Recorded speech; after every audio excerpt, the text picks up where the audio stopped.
Al-Bisri. Katanya dalam Quran itu, ud'uni astajib lakum. Berdoalah kepadaku, aku akan jawab doamu. Mintalah kepadaku, aku akan penuhi permintaanmu. Begitu janji Allah dalam Quran. Lah kami ini, kata si orang tadi, sudah lama berdoa kepada Allah. Sudah banyak kali kami memohon kepadanya. Wah, kok sampai sekarang doa kami nggak dijawab-jawab, nggak pernah dikabulkan. Ini bagaimana? Katanya berdoa, aku kabulkan. Sudah lama kami berdoa. Kenapa nggak pernah dikabul-kabulkan? Apa doa kami salah pasang? Apa Tuhan pas kebetulan nggak dengar? Atau bagaimana ini?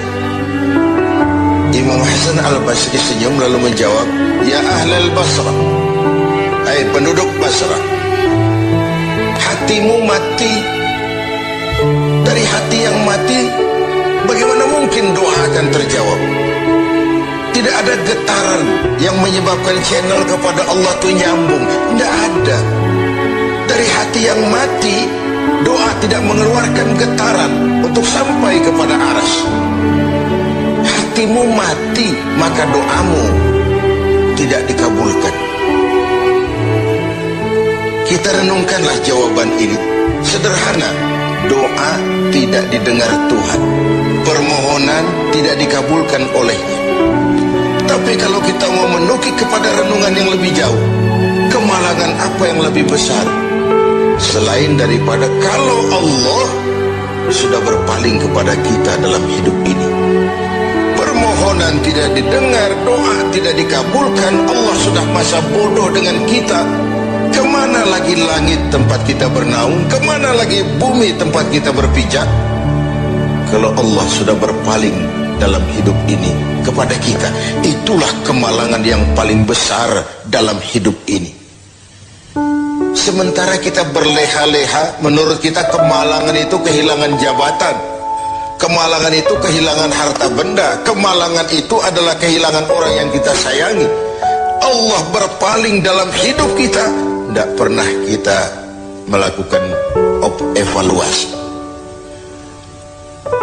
Nah, apa yang menyebabkan hati itu jadi mati sehingga tidak ada getaran yang nyambung ke aras, yang mengakibatkan Tuhan berpaling dari kita, doa tidak lagi didengar, permohonan tidak lagi dikabulkan? Ada beberapa hal yang menyebabkan hati jadi mati sehingga doa tidak terangkat. Imam Hasan Al-Basri menjelaskan beberapa faktor yang menyebabkan hati menjadi mati.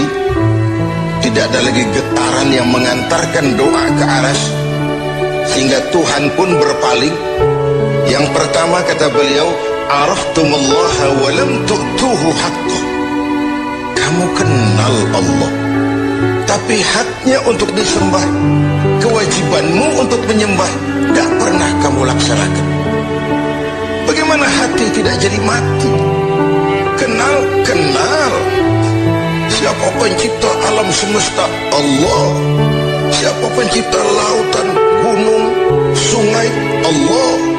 Siapa pencipta langit dan bumi? Allah. Siapa pengatur segala-galanya? Allah. Sholat apa tidak tergantung kebutuhan.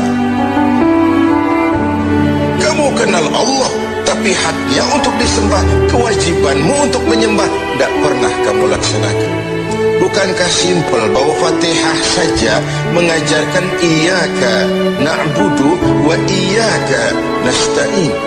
Hanya kepadamu kami menyembah dan hanya kepadamu kami mohon pertolongan. Tertibul kalimat, na'budu dulu baru nasta'in. Kalau na'budu terlaksana, nasta'innya pasti top chair. Hanya kepadamu kami menyembah, hanya kepadamu kami mohon pertolongan. Kalau ibadah beres, pertolongan pasti datang. Doa didengar, permohonan dikabulkan, munajat pun diterima. Kenapa? Na'budunya beres, maka nasta'innya nikmat. Tidak diajarkan kita iyyaka nasta'in wa iyyaka na'budu, tapi na'budu dulu baru kemudian nasta'in. Kalau hati tidak mau mati, janganlah pengenalan kita kepada Allah tidak diiringi dengan pendekatan kita kepadanya. Bagaimana cara mendekat kepada Allah? Logika saja. Mau dekat dengan presiden, ikuti peraturan yang dibuat oleh protokolernya presiden. Mau dekat dengan gubernur, ikuti peraturan yang disusun oleh protokolnya gubernur. Tidak bisa mau dekat dengan gubernur bikin peraturan sendiri. Mau dekat dengan Allah bikin metode sendiri.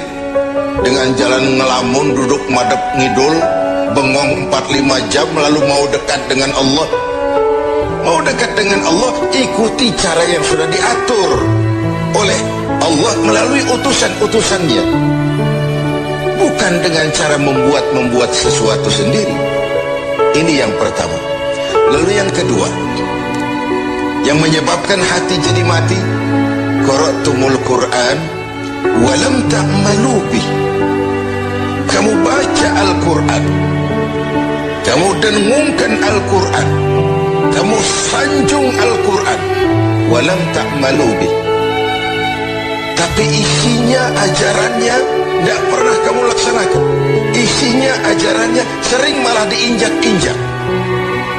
Bukankah kita hidup di satu zaman di mana tuntunan sudah menjadi tontonan, dan tontonan sering dianggap sebagai tuntunan?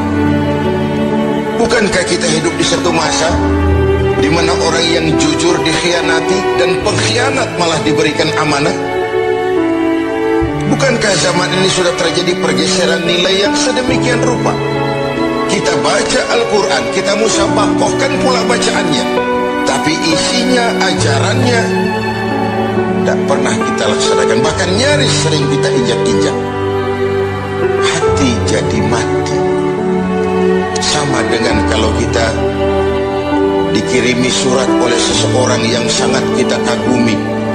Kita baca surat itu siang malam, kita ceritakan kepada orang, saya dikirimi surat oleh orang yang sangat saya kagumi. Tapi perintah yang ada dalam surat itu tidak pernah kita laksanakan. Saya percaya betul yang kirim surat mesti marah. Kau baca itu penting supaya kau ngerti apa isinya, tapi setelah kau ngerti mau ia laksanakan. Begitu Al-Quran diturunkan kepada kita, kamu baca Al-Quran tapi isinya tidak pernah kamu amalkan. Bagaimana hati tidak akan menjadi mati karenanya?